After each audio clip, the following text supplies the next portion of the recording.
আজকে আপনারা জানেন আমাদের প্রিয় নবী হযরত মুহাম্মদ সাল্লাল্লাহু আলাইহি সাল্লামের জন্মদিন ও ওফাত দিবস।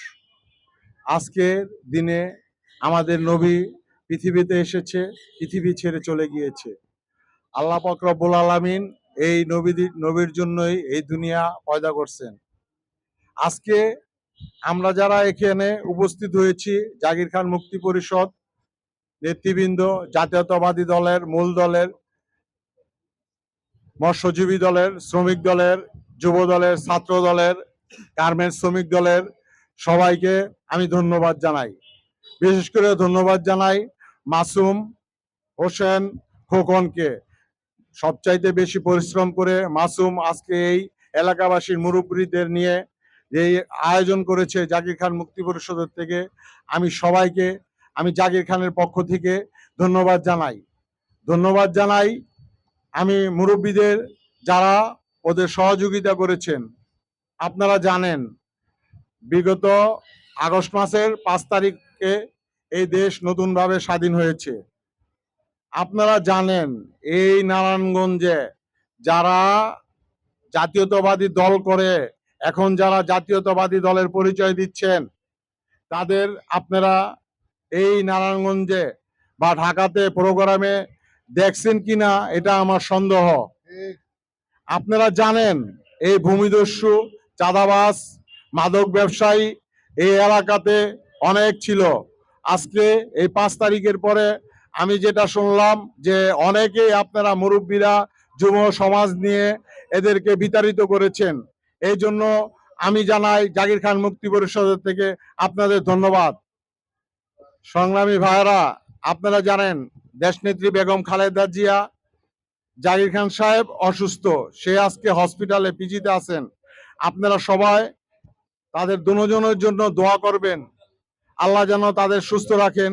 বিশেষ করে সবচাইতে বড় কথা হলো 22 তারিখে খান সাহেবকে এই নারায়ণগঞ্জ জেলা আদালতে আনতেছে তার জামিন শুনানি। দয়া করে আপনারা সবাই আজকে যেমন এই প্রোগ্রামে এসেছেন, মাসুম, খোকন, সোহেলের নেতৃত্বে এবং মুরব্বীদের নেতৃত্বে আমরা যেন সবাই সকাল 10টার মধ্যে উপস্থিত থাকি নারায়ণগঞ্জ জেলা জজ কোর্টে।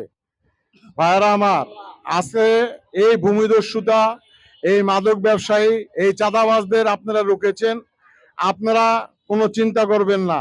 এই ব্যবসা বাণিজ্য এদের নিয়েই কিছু বিএনপির লোকেরা করতে চাইতেছে, এক এক এলাকায় যে নামধারী কিছু বিএনপি নেতাকর্মীরা। আপনারা এদেরকে রুখে দাঁড়াবেন। আপনারা দোয়া করবেন যাতে জাগির খান সাহেব বের হয়ে আপনাদের এই কাইমপুরে আসতে পারে, সেই দোয়াটা আপনারা করবেন। আপনারা সেই ব্যবস্থা করে একটা প্রোগ্রাম দিবেন। জাগির খান সাহেবকে আমি অনুরোধ করব, আজকে সেই জেলখানায় হসপিটাল আছেন, আপনারা তার জন্য এই অনুষ্ঠান করেছেন, দোয়া মাহফিল করেছেন, আপনাদেরকে ধন্যবাদ। আজকে যারাই এগুলো করছে, আজকে খান সাহেব বের হোক, আপনারা কোনো খাবলা খাবলিতে যাবেন না। এই জুট ব্যবসা, এই এই ল্যান্ডের ব্যবসা বা ইটা বালুর ব্যবসা, এগুলোর মধ্যে দয়া করে আপনারা যাবেন না।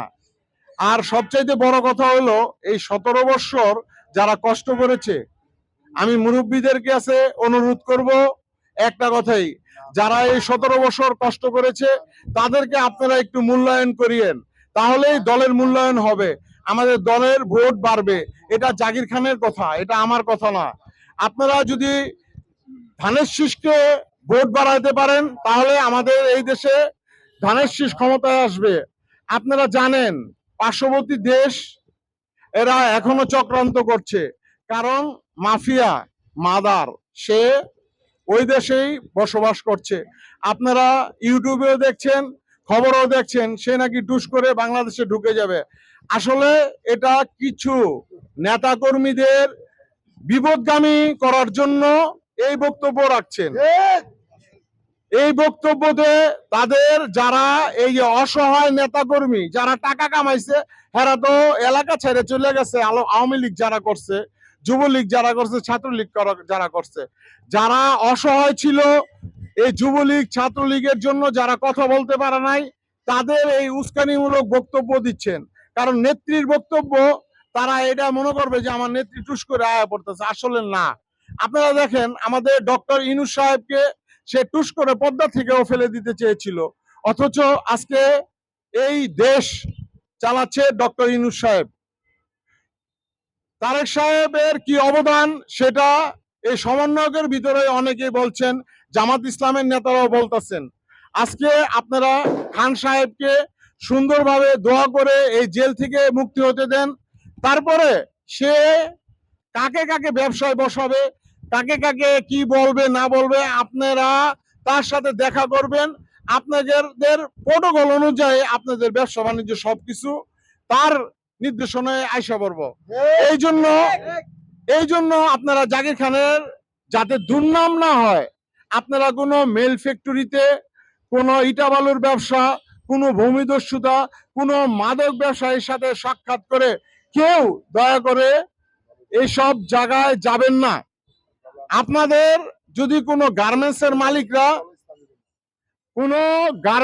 মালিকরা মাল দিতে চায়, এখানে খোকন আছে, সোহেল আছে, ছোট ভাই মাসুদ আছে, মুরব্বীদের নিয়ে সমন্বয় করে আপনারা ব্যবসা বাণিজ্য করেন, এখন সেটাতে কোনো অসুবিধা নাই।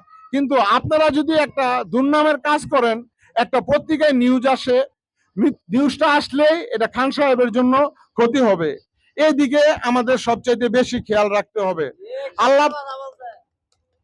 আল্লাহ পাক রব্বুল আলামিন আপনাদের বোঝার তৌফিক দান করুক, কারণ আপনারা অনেক কষ্ট করেছেন। আবারও আমি বলছি, যারা 17 বছর কষ্ট করছেন, যারা বৃষ্টিতে ভিজছেন, রোদিতে শুকাইছেন, এদেরকে একটু মূল্যায়ন করেন, তাহলে আপনারা মূল্যায়ন পাবেন ইনশাল্লাহ খান সাহেবের কাছে। আপনারা সবাই, আবার বলছি, খান সাহেবের জন্য দোয়া করবেন, আল্লাহ পাক যেন তাকে সুস্থ রাখেন, তাড়াতাড়ি জেল থেকে মুক্ত করেন। এই বলে আমি আমার বক্তব্য শেষ করছি। জাকির খান মুক্তি পরিষদ জিন্দাবাদ, জিন্দাবাদ। জাকির খান মুক্তি পরিষদ জিন্দাবাদ, জিন্দাবাদ। জাকির খান মুক্তি পরিষদ জিন্দাবাদ। মুক্তি মুক্তি মুক্তি চাই, মুক্তি মুক্তি মুক্তি চাই, মুক্তি মুক্তি মুক্তি চাই। ধন্যবাদ। আসসালামু আলাইকুম।